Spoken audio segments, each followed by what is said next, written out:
성경에는 결론이 있어요. 여러분, 어떤 책도 결론이 중요하잖아요. 우리가 소설을 읽든 어떤 동화책을 읽든 결론이 중요합니다. 드라마를 봐도 결론을 잘 봐야죠. 결론이 있기 때문에. 성경도 결론이 있어요. 오늘 스가랴 14장이 스가랴서의 결론이기도 하지만 성경 전체의 결론에 대한 이야기입니다. 도대체 성경의 결론은 무엇에 대한 이야기일까요? 여호와의 날에 대한 이야기입니다. 여호와의 날. 이 여호와의 날은 어떤 날인가? 두 가지가 있는데, 그 날에는요, 예수 믿지 않는 사람들에게는 심판의 날입니다.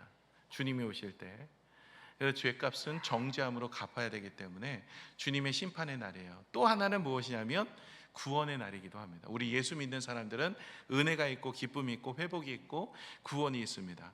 그래서 이 여호와의 날을 향해서 지금 계속 가는 거예요. 창세기 보시면 하나님이 아브라함을 택하신 이야기가 창세기 12장부터 시작이 돼요. 그래서 쭉 읽다 보면 이스라엘 역사를 이야기하는 것 같은데라고 착각을 할 정도로, 왜 우리가 이스라엘 역사를 배우느냐 이렇게 생각할 수도 있습니다. 근데 여러분, 이스라엘 역사를 배우는 것이 아니라 예수님이 이 땅에 오신 역사를 배우는 거예요. 예수님께서 이 땅에 오시기 위해서 아브라함을 택하셔서 그 가문을 통해서 이 땅에 오시기까지 그 이야기를 하는 거지, 우리는 이스라엘 나라의 그 역사를 배우는 게 아니라 예수님이 이 땅에 오신 역사를 배우는 거고, 그것이 기록된 것이 구약입니다. 그런데 이 구약은요, 오실 예수님에 대한 이야기예요. 오실 예수님에 대한 이야기는 메시아에 대한 이야기거든요.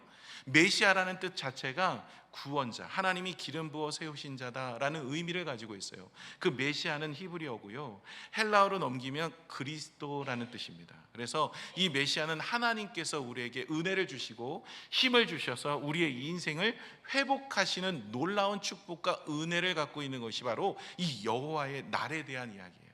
그래서 이 여호와의 날은 바로 하나님께서 우리를 구원해 주시고 우리를 회복해 주시는 그 날입니다. 그것이 바로 이제 어디서 시작이 됩니까? 예수 그리스도의 십자가에서 시작이 돼요. 그래서 예수 그리스도를 영접하는 그 순간 우리는 이미 여호와의 날을 경험하게 됩니다. 그래서 하나님의 백성이 되고, 이제는 우리는 죄와 사망으로 죽고 우리의 영은 소생케 되어서 이제는 주님과 함께 영원토록 동고동락하는 하나님의 백성이 되는 거예요. 그러나 완성은 아직 아니에요. 그래서 이미 우리는 하나님의 나라가 우리 안에 계시고요, 이제 하나님의 백성이 된 것은 사실입니다. 그러나 아직까지 완성은 되지 않았어요. 하나님 나라, 저 천국에 가면 이제 우리는 완성이 되어집니다. 그렇기 때문에 여호와의 날에 되는 것은 바로 예수 그리스도의 십자가에서부터 시작하여서 다시 오실 예수 그리스도. 그래서 구약은 오실 예수 그리스도를 바라보며 살게 하고, 그리고 신약은 예수님이 오시고 난 다음에는 우리 십자가의 구속의 은혜로 이미 우리가 하나님의 백성이 되었다면, 이제는 우리가 어떤 삶을 살게 되어지면 다시 오실 예수 그리스도, 그때 여호와의 날에, 주님의 주권의 날에 있을 하나님의 구원의 역사를 바라보며 살아가는 것이 저와 여러분이 사셔야 되는 믿음의 모습인 줄로 믿습니다. 그래서 여러분, 우리가 성경에 보시면 믿음, 소망, 사랑, 이 세 가지는 우리에게 항상 있을 것인데 그 중에 제일은 사랑이라 하셨어요. 사랑이 제일이지만 그러나 항상 있어야 될 세 가지가 우리 가운데 있어야 돼요. 믿음도 있습니다, 사랑도 있어요. 그런데 소망에 대한 것들을 잘 오해하거나 없는 분들이 계세요. 여러분, 소망이 무엇입니까? 예수님, 여호와의 날을 오늘도 성경이 기록하고 있어요. 이제는 여호와의 날이 임할 것이니 너희가 잘 준비하여서 깨어 있어야 된다.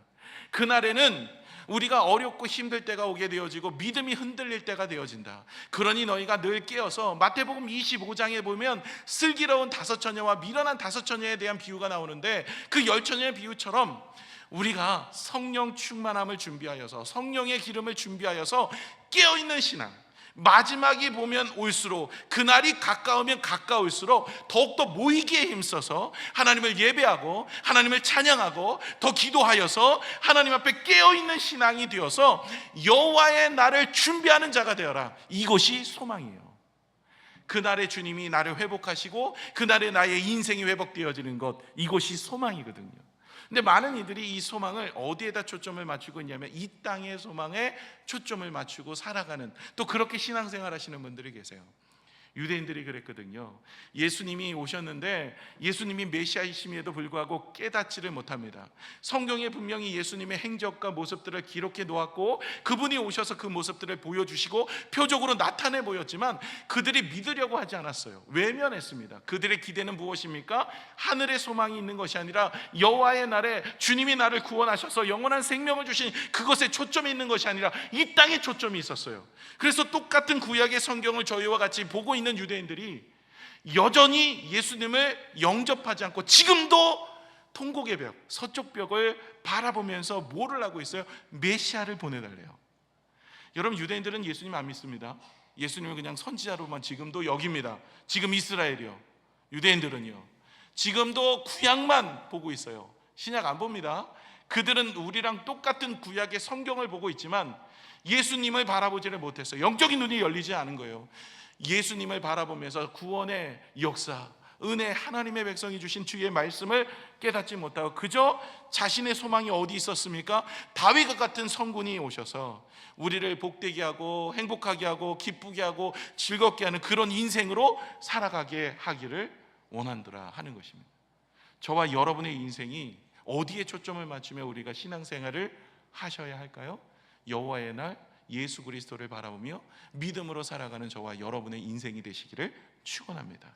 그래서 여러분, 십자가의 날, 그것이 바로 구원의 시작인데 그 구원의 시작에서부터 다시 오실 예수 그리스도의 영광의 능력의 오른손으로 우리를 붙드사 새 힘을 주시는 은혜, 이제 그분이 다시 오실 때 우리가 거기에 초점을 맞추고 우리가 믿음을 간직하며 사셔야 하는 줄로 믿습니다. 오늘 예수 믿는 여러분의 삶에도 어디에 초점이 있으셔야 돼요? 오늘도 그냥 예배 드리고 우리의 삶이 잘 되고 가정이 평안하고 건강하고, 물론 그것도 복되죠. 그러나 우리의 가장 중요한 초점은 어디에 있어야 됩니까?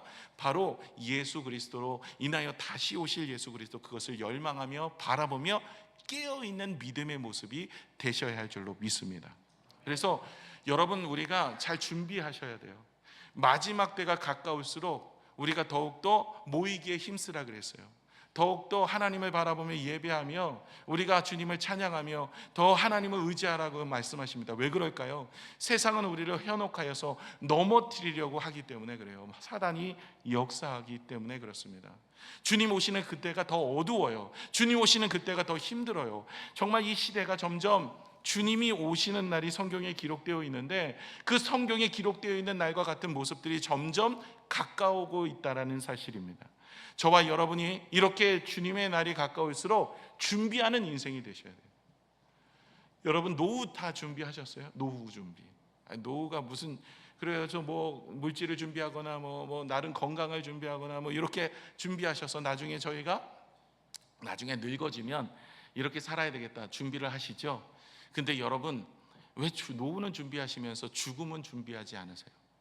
여러분, 우리가 죽으면 천국 가는 건데 자연적으로 가기는 하나 우리가 여호와의 날을 준비하는 우리의 신앙과 믿음의 모습이 성경에 기록되어 있어요. 저와 여러분이 마지막 때가 가까울수록 세상의 종말도 마지막 때가 있습니다. 그러나 개인적 종말도 마지막 때가 있는 거예요. 그것이 바로 주님의 주권의 날, 여호와의 날인 거예요. 세상의 마지막도 있지만 우리의 개인의 마지막 때도 있더라 하는 거예요.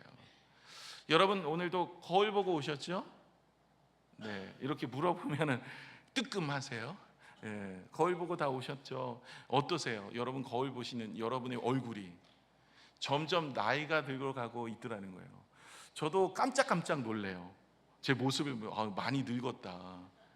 제 초창기 때 저희 교회 13년도에 개척할 때 2013년도에 제 모습이 있어요. 물어보시는 분도 있어요. 담임 목사 바뀌었냐? 이때의 모습이 어디 갔냐? 내가 뭐 성경에 뭐 홍해도 갈라진 걸도 믿고 여리고성 무너지는 것도 믿겠는데 목사님 이렇게 머리숱이 많았다는 거 내가 믿지 못하겠다. 많이 바뀌었어요. 갈수록 우리가 어때요? 나이가 들고 노쇠해지고 그러면 뭐를 생각하셔야 돼요? 이제 개인의 마지막 여호와의 날이 가까웠다는 것을 바라보시고 준비하셔야 돼요.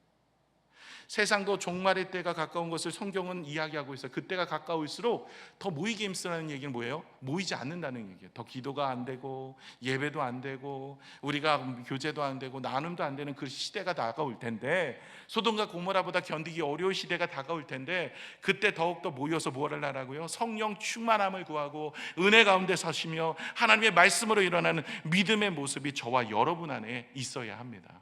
그래서 여러분, 우리의 인생도 우리가 마지막일 수 있어요. 우리 마지막에 인생을 준비해야 됩니다. 저와 여러분이 얼마 안 남은 이 우리의 인생을 하나님께서 주시는 은혜로 우리가 회복하여서 저와 여러분이 잘 살아낼 수 있도록, 그래서 우리가 마지막이 다가오면 다가올수록 더욱더 깨어서 기도하는 믿음의 모습이 되셔야 돼요. 하나님의 혼인잔치에 들어가기 위해서 우리가 그런 슬기로운 다섯 처녀와 같이 성령의 기름을 준비하는 믿음의 모습이 여러분 안에 있어지기를 축원합니다. 자, 오늘 3절을 보겠습니다. 우리 1, 2절, 3절 이렇게 보겠습니다. 우리 먼저 주님의 주권의 시간을 기억하라는 거예요. 우리 14장 1절을 같이 한번 볼게요. 시작. 그날에 내 재물이 약탈되어 내 가운데서 나누리. 2절이요. 내가 이방 나라들을 모아 예루살렘과 싸우게 하리니 성읍이 함락되며 가옥이 약탈되며 부녀가 욕을 당하며 성읍 백성이 절반이나 사로잡혀 가려니와 남은 백성은 성읍에서 끊어지지 아니하리라. 그때 여호와께서 나가사 그 이방 나라들을 치시되 이 왕의 전쟁 날에 싸울 것 같이 하시리라. 아멘. 마지막 때에 이제 환난이 찾아와서 이제는 모든 것이 붙잡혀가고 어려워지고 힘들고 고단한 인생이 될 때 주님께서 친히 오셔서 우리를 위해서 싸워주실 것이다 라고 말씀하십니다. 마지막 때가 되어질수록 어떤 일이 일어나냐면 우리 믿음의 사람들이 참 힘들고 어려운 일들이 지속이 되어져요. 그때 하나님께서는 친히 오셔서 주님께서 우리를 위해 싸워주신다라고 말씀하십니다. 여러분, 그래서 세상의 종말이 되어질수록 우리 믿음의 사람들은 점점 힘들고 어려운 신앙의 여정을 살아갈 수밖에 없어요. 그런데요, 주님께서는 그 남은 자들, 하나님의 백성들을 기억하셔서 친히 오셔서 그들을 붙드사 이 세상의 종말에 하나님의 믿음을 지켜주시고 은혜 가운데 세워주신다라는 거예요. 그런데 이게요, 세상의 종말에 주님이 오시는 날에도 해당이 되지만 성경의 원리가 그렇더라고요. 우리가 가장 어둡고 힘들 때 하나님께서 찾아오세요. 그래서 우리의 인생을 회복하면 하나님이 우리의 인생을 회복한다는 것을 경험하게 되어지는 것이죠. 인생의 가장 어두울 때가 언제일까요? 새벽 미명입니다. 여러분, 우리가 아침에 우리 하루 중에 가장 어두울 때가 언제냐면 동이 트기 직전 새벽 미명이 가장 어두울 때예요.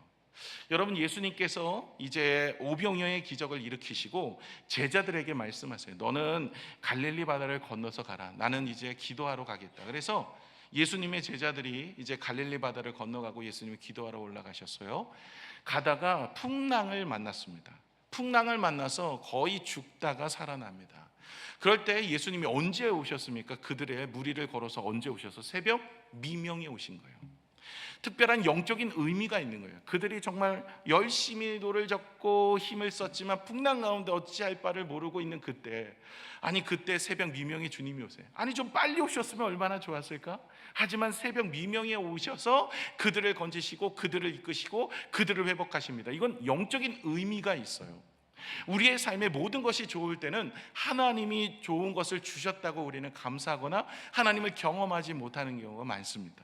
그런데 우리가 어렵고 힘들 때, 고단하고 낙심이 될 때, 그 새벽 미명이 하나님이 일하시기 가장 적합할 때고, 그때만이 하나님이 하나님 되심을 드러낼 수 있는 줄로 믿습니다.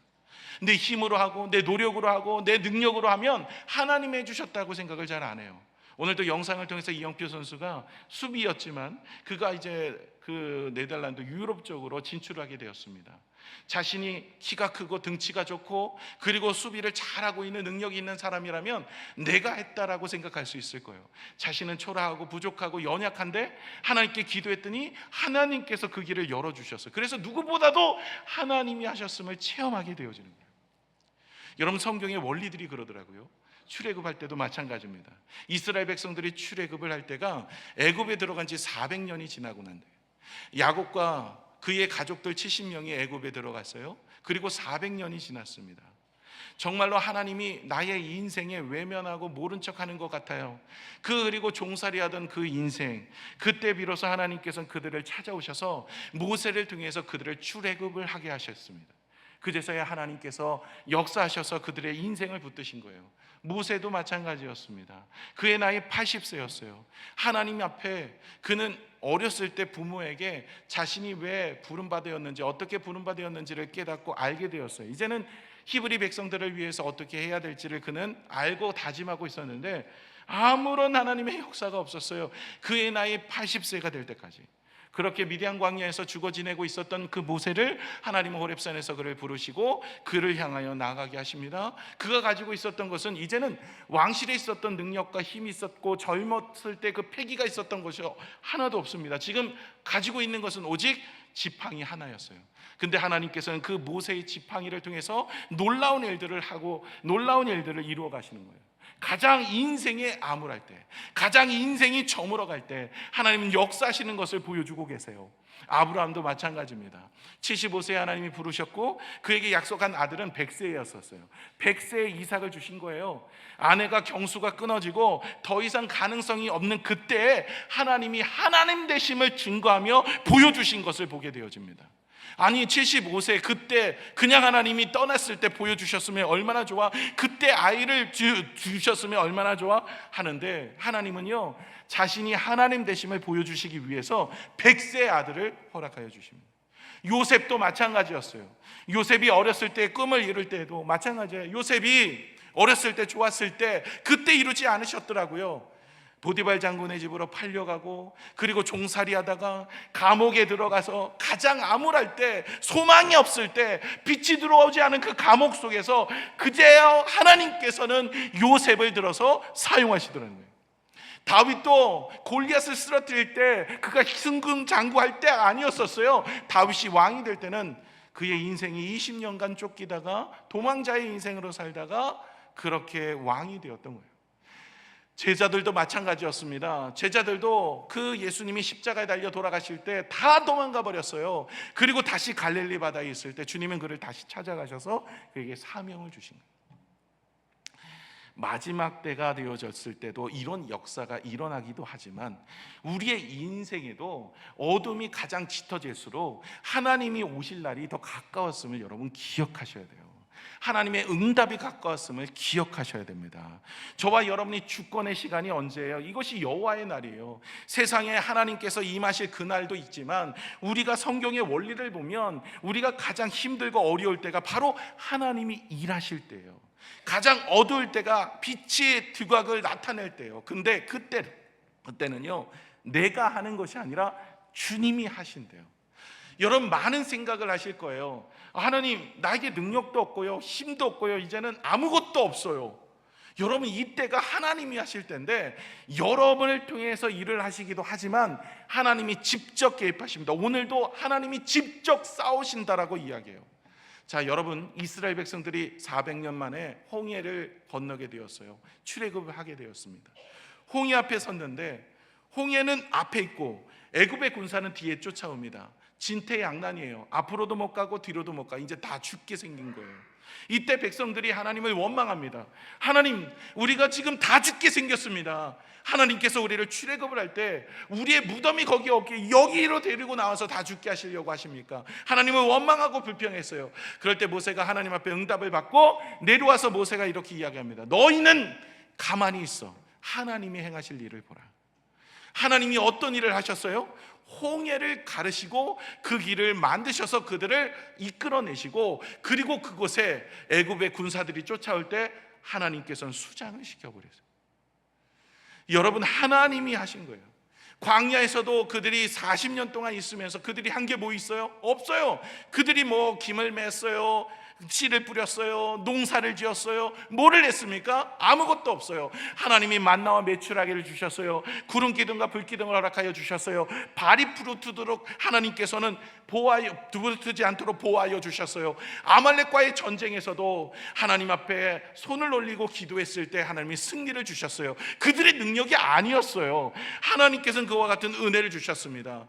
여리고는 누가 무너뜨렸습니까? 하나님이요. 그들의 능력이 아니었어요. 여리고를 하루에 한 바퀴씩 7째 날 7바퀴를 열고 외치라 했을 때 그 믿음, 그 말씀에 순종하는 믿음을 보였을 때 하나님이 여리고를 무너뜨린 거예요. 기드온의 300용사 기억하십니까? 그들은 기드온의 300용사, 그때 이스라엘 백성들이 많은 어려움이 있었습니다. 미디안 13만 5천 명이 연합군이 쳐들어왔어요. 이제 이 나라가 망하게 생긴 겁니다. 그럴 때 이 기드온이 300용사와 함께 나가서 승리를 거둡니다. 그때 이 나라가 위태했을 때 많은 군사를 모아서 이제 10,000명이라는 사람들을 모아가지고 나가기를 기드온이 원했는데 하나님은 그 많다라고 이야기해요. 300명만 있었대요. 그래서 300명만 추려서 나갔는데 나갈 때 싸우는 도구가 뭐였어요? 횃불이었어요. 그리고 양각나팔이었어요. 거기에 항아리를 가지고 나간 거예요. 이건 뭐 싸움의 도구라고 이야기하기는 뭐합니다. 그렇게 나아갔더니 꽹과리를 치고 양각나팔을 불고 그 항아리를 깨치고 횃불을 들었을 때 하나님께서 역사하셔서 그 미디안 13만 5천 명이 서로를 죽이고 그들의 모든, 그래서 나가서 그 300명이 한 게 뭐 있어요? 그냥 승리하여서 그 전쟁에 그것만 취하여 온 거예요.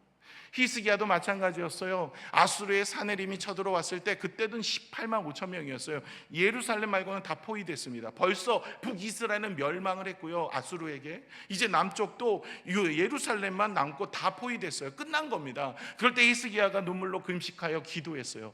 이제는 내가 할 수 있는 것은 아무것도 없고 하나님만 바라볼 수밖에 없다. 그렇게 기도했을 때 하나님께서 그 아수르 그 사내림과 그 18만 5천 명을 돌아가는 가운데 그들을 다 하나님의 손에서 끝내버리신 거예요. 역사의 흔적에도 나옵니다. 여러분, 하나님이 친히 싸우세요.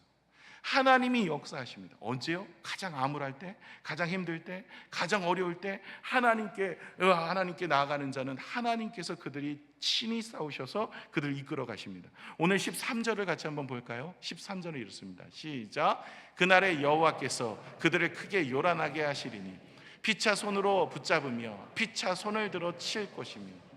이제 여호와의 날에, 그날에 주님께서 그 원수들이 피차 손으로 피차 들어서 서로를 친대요. 그래서 하나님이 그들을 어지럽게 하여 그들의 인생이 끝날 것이다. 하나님이 친히 그렇게 하실 것이다 라고 이야기를 합니다. 그래서 여러분, 우리 믿음의 사람들은 신앙생활을 어떻게 해야 되냐면 하나님께 우리의 것들을 맡기고 걸어가는 믿음의 모습으로 하셔야 돼요. 하나님이 하시는 거예요. 여러분이 하시는 것이 아니라 하나님이 하신다라는 거예요. 그래서 성경에 보시면 염려 안 될 그 길을 한 자나 더 할 수 있느냐, 염려하지 마라, 두려워하지 마라, 이 모든 것을 주님께 맡기라라고 이야기합니다. 수고하고 무거운 짐진 자들아 다 내게로 오라, 내가 너희를 쉬게 하리라. 여러분의 짐을 다 맡기셔야 돼요. 짐이 있으면 두렵고 염려가 생기거든요. 여러분, 주님 앞에 맡기는 인생이 되셔야 됩니다. 하늘의 새를 보고 들에 피는 백합화를 봐라. 하나님께서는 그들을 먹이고 기르시지 않느냐.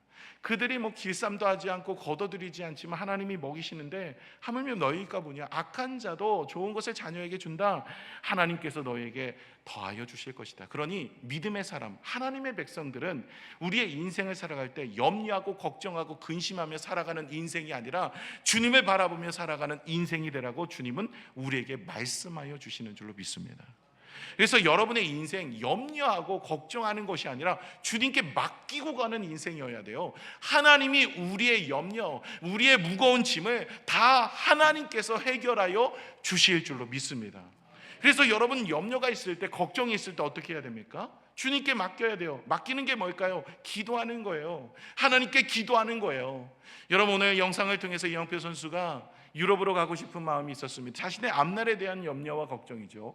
나의 인생의 길이 어떻게 열릴 것인가, 그거 주님 앞에 맡긴 거예요. 하나님, 비록 내가 하나님을 이용하여서 뭔가를 하기를 원하지만 그러나 하나님 내 인생의 길을 주님께 맡깁니다 하면서 예배를 드리고 기도를 한 거예요. 그랬을 때 하나님께서 그의 인생을 붙들어 주셔서 유럽으로 갈 수 있는 길을 열어주신 겁니다.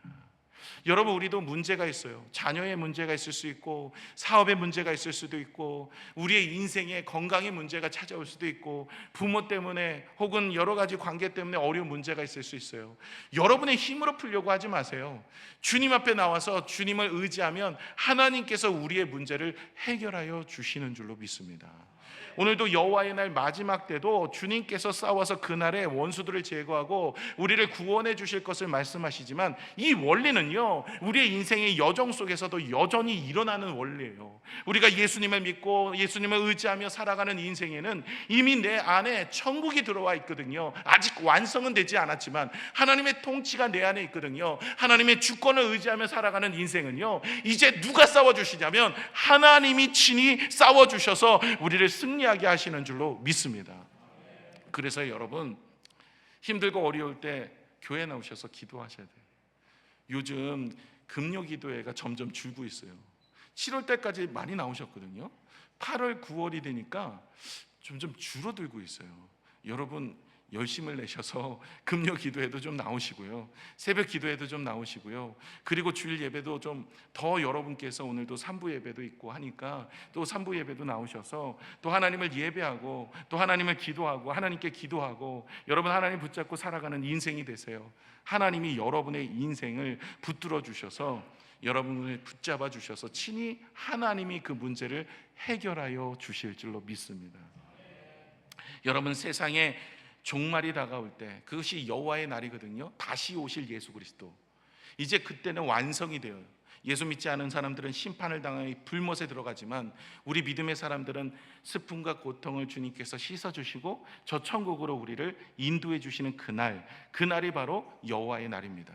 근데 세상의 종말도 증세가 있어요. 성경이 나오는 것처럼. 그러나 인생의 종말도 찾아오더라는 거죠.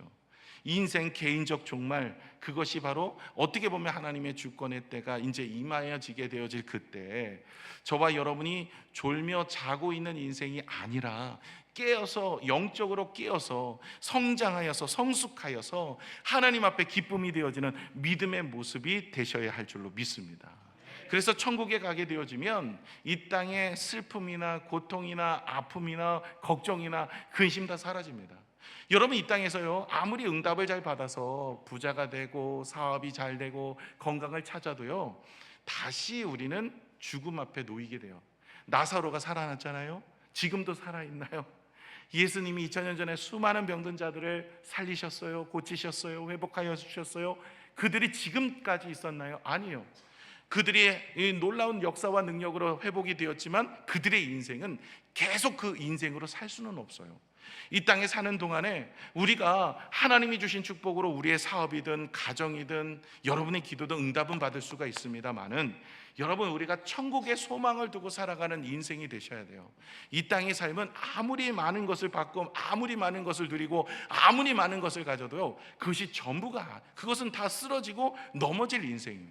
하나님이 주신 은혜 가운데 우리는 회복의 역사를 이루어가게 하실 줄로 믿습니다. 자, 우리 이제 여호와의 날에 대해서 좀 더 생각해 보려고 하는데요, 두 번째인데 4절과 5절을 같이 한번 읽겠습니다. 우리 같이 읽겠습니다. 시작. 그날에 그 발이 예루살렘 앞 곧 동쪽 감난산에 서실 것이요, 감난산은 그 한가운데가 동서로 갈라져 매우 큰 골짜기가 되어서 산 절반은 북쪽으로 절반은 남으로 옮기고 그 산 골짜기는 아세까지 이를지라. 너희가 그 산 골짜기로 도망하되 유다 왕 우시야 때에 지진을 피하여 도망하던 것 같이 하리라. 나의 하나님 여호와께서 임하실 것이요 모든 거룩한 자들이 주와 함께 하리라. 아멘. 여러분, 이제 감람산에 서실 곳, 주님이 올라가신 그곳으로 다시 이제 감람산으로 내려오시는 그 이야기를 하고 있어요. 이 마지막 때를 이야기하고 있거든요. 그런데 그 시작점도 이 십자가상에서도 감람산, 골고다, 거기서 주님이 기적의 역사를, 십자가의 구속의 역사를 이루어 주셔서 우리를 죄 없다 인쳐 주시고 은혜 가운데 살게 하셨습니다. 그리고 나서 이 골짜기가 나눠지게 되어지고, 이로 인하여서 많은 어려움 중에 있을 때 이스라엘 백성들 다 흩어졌어요. 그러다가 이제 그 어려움 중에 골짜기에 모여서 하나님을 찬양하고 하나님을 영광을 돌리는 믿음의 모습으로 살게 하시는 거죠. 그런데 오늘도 성경을 보시면 이 골짜기에 피하는 자, 하나님이 그를 만나주시고 만나주셔서 그들의 인생을 붙드신다는 거죠. 여러분, 이제 십자가의 보혈의 은혜로 나아가는 인생이 되셔야 할 줄로 믿습니다. 여러분, 우리가 십자가의 보혈의 은혜로 나아갈 때, 고통과 어려움이 있을 때 그 골짜기로 피하여 주님 앞에 나아가면 주님께서 우리를 붙드셔서 세우시는 거예요. 이 마지막 때는 그렇게 사시는 거예요. 여러분, 우리는 양과 같고 주님은 목자라 그랬어요. 그러나 음침한 골짜기로 다니는 인생들은요, 하나님께서 붙잡아 주셔서 그들의 인생을 이끌어 주십니다. 여러분, 양이 가장 목자와 가까울 때가 언제일까요? 양이 가장 목자와 가까울 때, 가장 어렵고 힘들 때, 음침한 골짜기를 지날 때랍니다. 들판이 있을 때가 아니에요. 가장 어렵고 힘든 그 골짜기를 지날 때, 가장 힘들고 어려울 때 가장 목자와 가까이 지낸대요.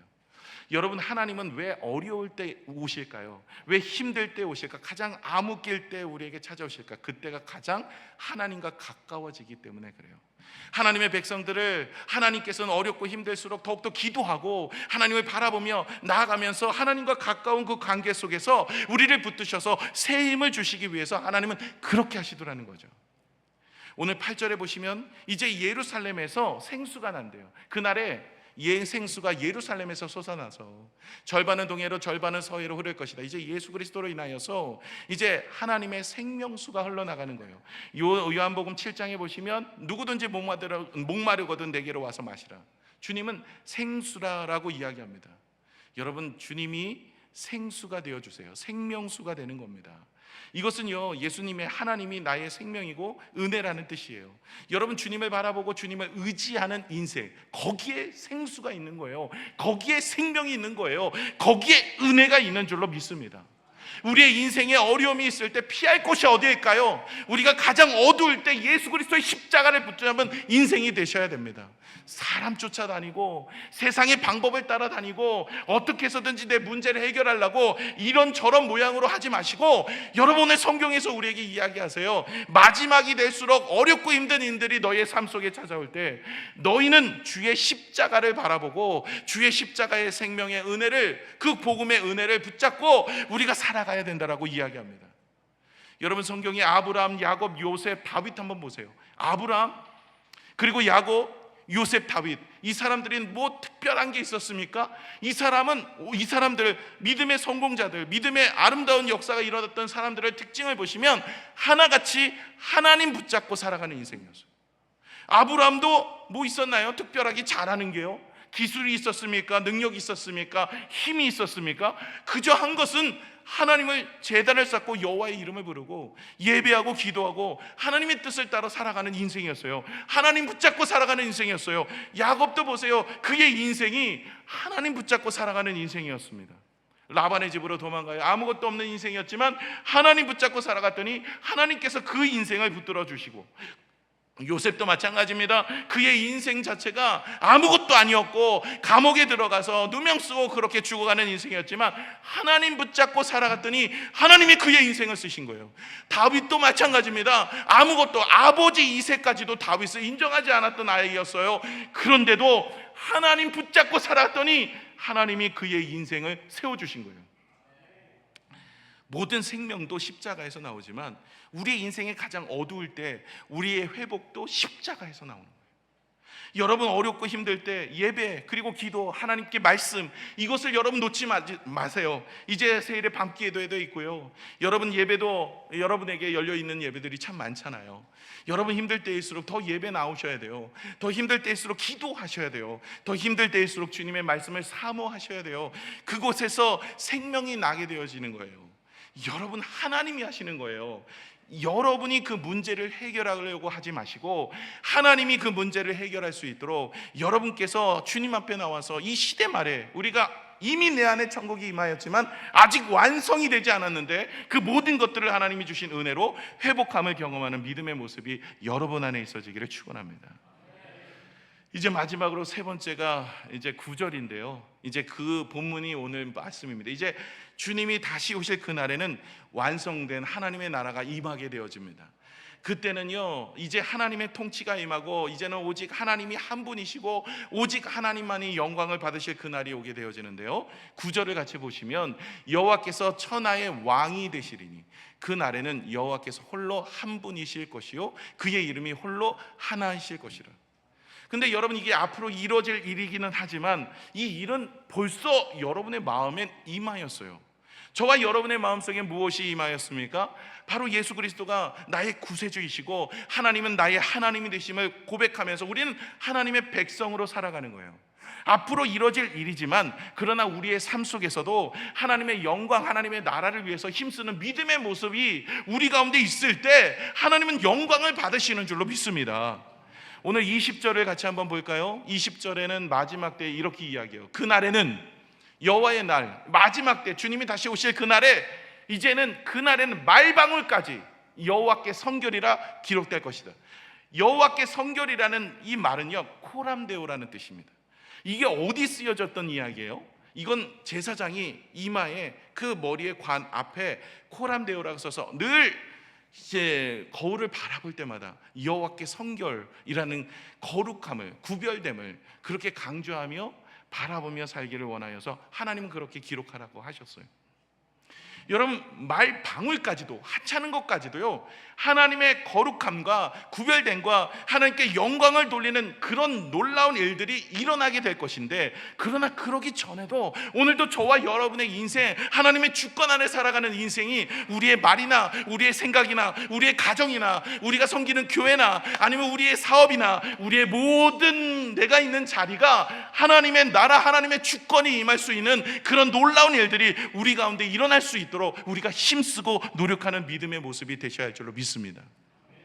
오늘 영상을 보셨는데요, 영상에 우리 이영표 선수가 하나님께 기도를 했어요. 하나님, 내가 유럽을 가고 싶습니다. 그런데 이 유럽을 가는 것이 나의 뜻인지 하나님의 뜻인지 잘 모르겠지만 이게 꼭 하나님이 이용해서 내가 뭔가를 이루는 것 같았습니다.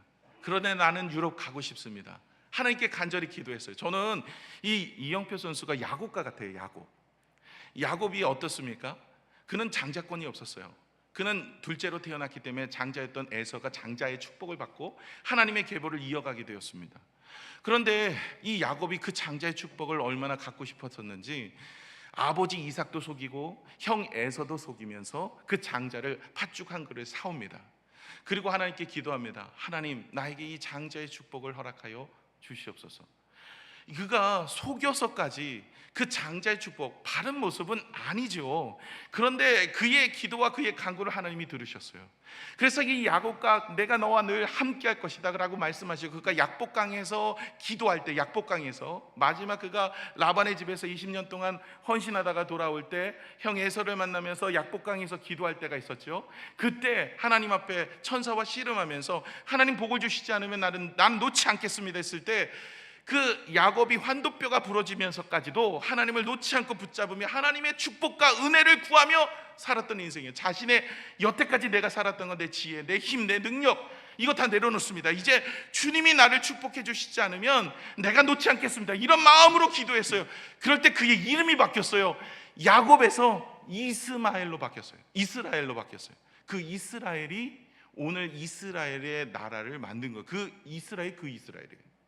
야곱의 족속이에요.